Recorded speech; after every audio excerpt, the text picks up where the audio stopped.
శ్రీ సచ్చిదానంద సమర్థ సద్గురు సాయినాథ్ మహారాజ్ కీ జై. సాయి లీలలు కార్యక్రమానికి స్వాగతం అండి. అందరూ ఎలా ఉన్నారు? ఆ బాబా దయ వల్ల, ఆశీర్వాదము వల్ల ఎల్లప్పుడూ ఆయురారోగ్యాలతో ఆనందంగా ఉండాలని మనస్ఫూర్తిగా ప్రార్థిస్తున్నానండి. మన సాయి లీలలు ఛానల్ ద్వారా భక్తుల అనుభవాలు మరియు సాయి చేసిన దివ్యలీలలు మీ ముందుకు తీసుకొని రావడం జరుగుతుంది.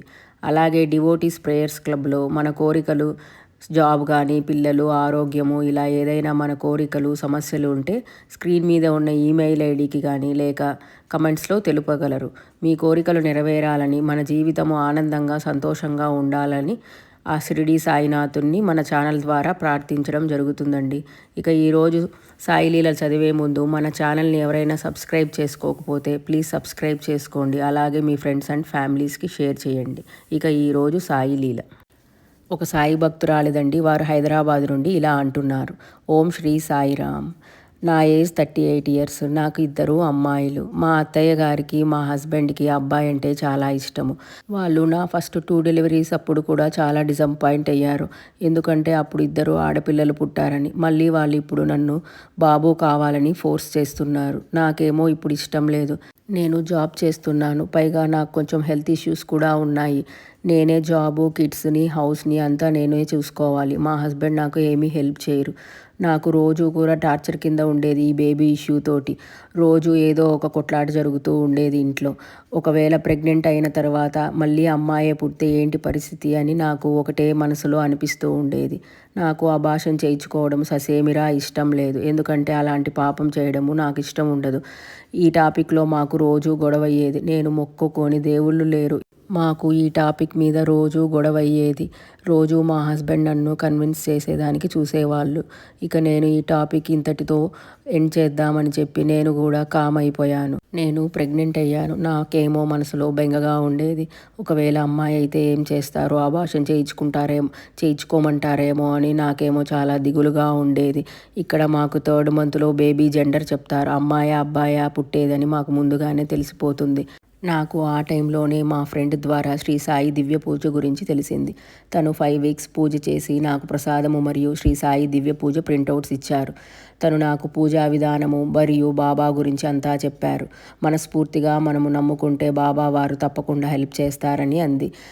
మా ఫ్రెండ్కి నా సిచ్యువేషన్ అంతా తెలుసు. సో తను అన్నారు, నువ్వు ఖచ్చితంగా శ్రీ సాయి దివ్య పూజ చేయి, బాబా వారు నీకు తప్పకుండా హెల్ప్ చేస్తారు అంది. సో నేను కూడా మనసులో శ్రీ సాయి దివ్య పూజ 5 వారాలు చేస్తానని బాబాను మొక్కుకున్నాను. ఒక బుధవారం నాడు వైట్ క్లాత్ తీసుకుని పసుపులో ముంచి డ్రై చేసి ఆరబెట్టాను. గురువారం రోజు బాబా ముందర ముడుపు కట్టి నా కోరిక చెప్పుకున్నాను. బాబా నాకు ఎలాగైనా అబ్బాయి పుట్టేలా చేయి తండ్రి అని బాబాను వేడుకున్నాను. అలా మా ఫ్రెండ్ చెప్పిన విధముగా 4 వారాలు శ్రీ సాయి దివ్య పూజ ఎంతో భక్తి శ్రద్ధలతో పూర్తి చేశాను. 4వ గురువారం నాడు పూజ కూడా పూర్తి చేశాను. ఫ్రైడే నేను నార్మల్గా దీపం వెలిగించడానికి వెళ్ళాను. అప్పటికే మా హస్బెండ్ పూజ చేశారు. ఆయన అక్కడ ఉన్న పూలు మరియు బాబా ముందర నేను పెట్టిన ముడుపు అన్నీ పూలతో పాటు తీసేశారు చూడకుండా.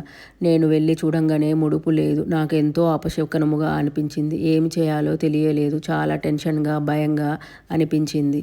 ఏంటి ఇలా జరిగింది, ఇప్పుడు ఎలా అనుకుంటూ మా ఫ్రెండ్కి కాల్ చేశాను. జరిగిందంతా తనకు చెప్పాను.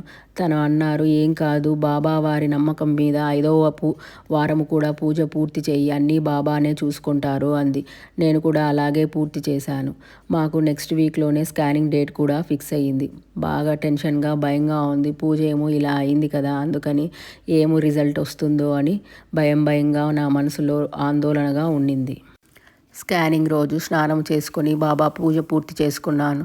తండ్రి, ఇక నీవే నాకు దిక్కు, ఎలాగైనా నన్ను ఈ సిచ్యువేషన్లో నుంచి కాపాడు అని చెప్పి మొక్కుకొని స్కానింగ్కు బయలుదేరాము. అక్కడ స్కానింగ్ అంతా సక్రమంగా జరిగింది. మా వారు డాక్టర్ని అడిగారు, పుట్టేది బాబా పాప అని చెప్పి. నా మనసులో ఎంతో టెన్షన్గా ఉండింది. డాక్టర్ ఏం చెప్తారో ఏమో అని చెప్పి. డాక్టరు బాబు పుడతాడని చెప్పగానే నాకు ఎంత ఆనందంగా అనిపించిందంటే, బాబా వారికి శతకోటి వందనాలు. నా ఆనందానికి అవధులు లేవు. అంతా బాబా వారి అద్భుత లీల. ఇంత కష్ట సమయంలో బాబా వారు నన్ను కాపాడారు. తరువాత 7th మంత్లో మేము ఇండియాకు వెళ్ళాము. అక్కడే డెలివరీ అయ్యి బాబు పుట్టాడు. ఇప్పుడు మా మధ్య ఏ మనస్పర్ధలు లేవు. నేను, మా హస్బెండ్, ఫ్యామిలీ అంతా హ్యాపీగా ఉన్నాము. ఇదంతా బాబా వారి కృప, ఆశీర్వాదమే. బాబా వారి పాదములకు శతకోటి వందనాలు. ఓం శ్రీ సాయిరామ్ అని రాశారండి. ఇలా మీరు కూడా మీ లీలలను షేర్ చేయాలనుకున్న స్క్రీన్ మీద ఉన్న ఈమెయిల్ ఐడికి కానీ లేక కమెంట్స్లో తెలపగలరు. అలా చేస్తే మనం కూడా ఇలా ఎవరైనా సేమ్ సిచ్యువేషన్లో బాధపడు